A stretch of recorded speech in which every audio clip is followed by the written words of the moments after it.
Hey, what's up, guys? It's your coach, friend, and mentor, Scotty. I'm here at our cabin in Island Park, Idaho.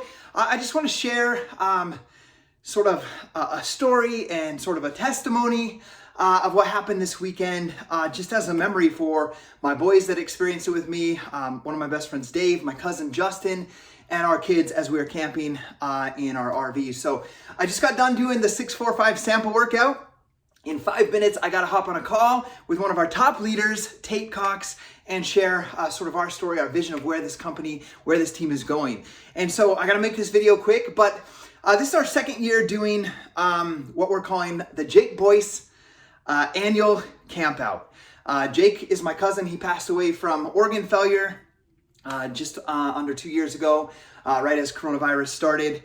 And him and I loved camping, and his brother and my friend Dave, we loved camping growing up. And we had a special spot here in Island Park where we used to camp. We call it Coon Camp. And so last year we camped there. This year we camped there. We got there on Thursday with the RV, my cousin with his tent. We rolled in. Our favorite spot was available. There was fire restriction though, and I'm going to share some of these stories. There was a fire restriction signs that we came in, so we're a little bummed that we can't do a campfire and roast our s'mores and cook our hot dogs over the fire. All of that stuff. And so I want to walk you through a series of events of what happened. Luckily, there's 9 of us that none of us got killed or seriously injured because of what happened. And I want to kind of share that story of what happened. And one of the messages I want you to take away right away is we committed to doing this annual camp out after he passed away. It's something we wish we would have done in our adult lives before he passed away. Because you never know when life might end for somebody. So you got to experience and go out and have fun and experience things with those that you love, those people that you love, and not wait till it's too late. So we went camping, we set up our RV. The boys were having the most incredible time. It was hot, it was sunny. We contemplated jumping in the river, but we set up the RV in one spot. My cousin came a little bit later and we're like, the RV was pulled up. We had our trailer with the ATVs on it. And there wasn't really flat spots in this for his tent. And I was like, maybe you should put your tent right here. And it was right next to our trailer, but it was super flat right there. But he's like, no, we'll go back here in the shade. It's gonna be a little bit shadier, but it was super slanted right there. So he took the shaded spot over the spot that was flattest out in the sun. And so he camped over, set up his tent over there, awesome, set up the grill, his little camp table, toilet paper, he's got this thing with a toilet paper roll holder. So that was all set up, everything was set up. And the boys were shooting their bows, they were riding ATVs. And then we realized on my cousin's little camp stove that the adapter piece for the propane tank was missing. So he's like, I'm gonna go run.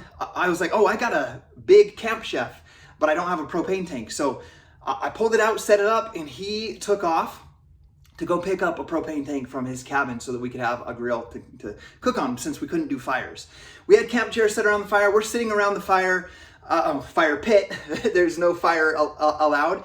And we're sitting there and we're just hanging out and the boys are playing. And we're like, let's walk down to the river. So we walked down these long stairs to the river, hanging out. My son had his bow. The kids were like pretending to fish with these little makeshift fishing poles they made like they were on alone.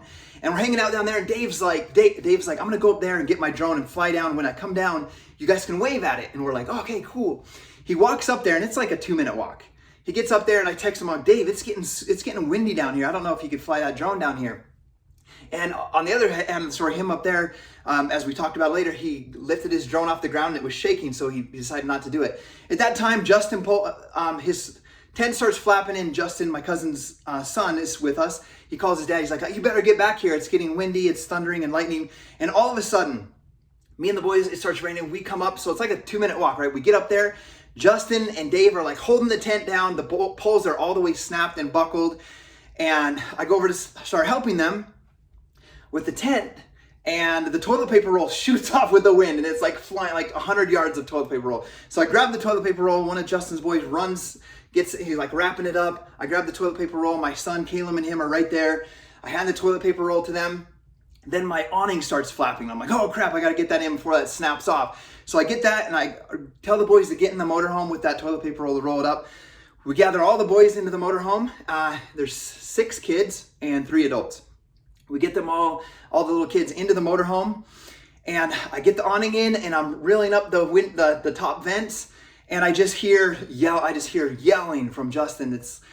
he says, "You gotta move." And all I heard was move. And I opened the door, and me and two of the boys were standing at the door, and this massive tree about this big around starts falling right towards the motorhome. It misses and kind of goes off at an angle, crashes through camp, smashes all the camp chairs, pancakes a motorcycle helmet, destroys the Camp Chef grill and everything, misses the motorhome and the trailer.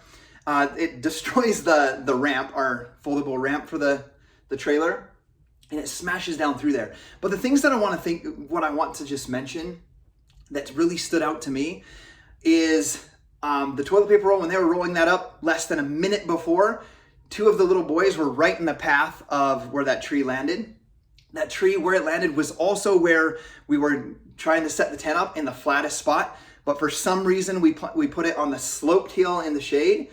That's one of the big things. The fact that the boys got into the motorhome, with having that many little boys that were so small, how we got them in the motorhome and out of safety's way, so we didn't have to try to scatter and move them all as the tree fell, it's no miracle. It's no coincidence to me. I believe in miracles. I believe that someone was watching over us, and that none of the 9 of us were seriously injured. One of the Justin's kids, as he ran from the tree, he got clotheslined by the rope of the tent and knocked him down, and he really sprained his wrist hard, but nobody was smashed or hit by any of those branches. The branches on those trees were big enough to kill somebody, let alone the actual tree itself. So I just feel extremely blessed and grateful that nothing seriously happened. And I believe in miracles. I believe that things don't happen for a reason. Setting the tent up over there, getting the boys to roll that toilet paper roll up inside of the tent, because we had no sign that tree was going to snap and fall in that moment. So I'm just extremely grateful, extremely blessed that we are all safe. I just wanted to share that I believe in miracles. I believe that God was watching over us. I believe that Jake had a hand in pushing that tree to the side, because the way that it was cracked, it should have fell straight onto the motorhome where me and the kids were, and for some reason it got pushed off to the side in some way, and I believe my cousin played a role in that. Guys, have a great day. See you guys later.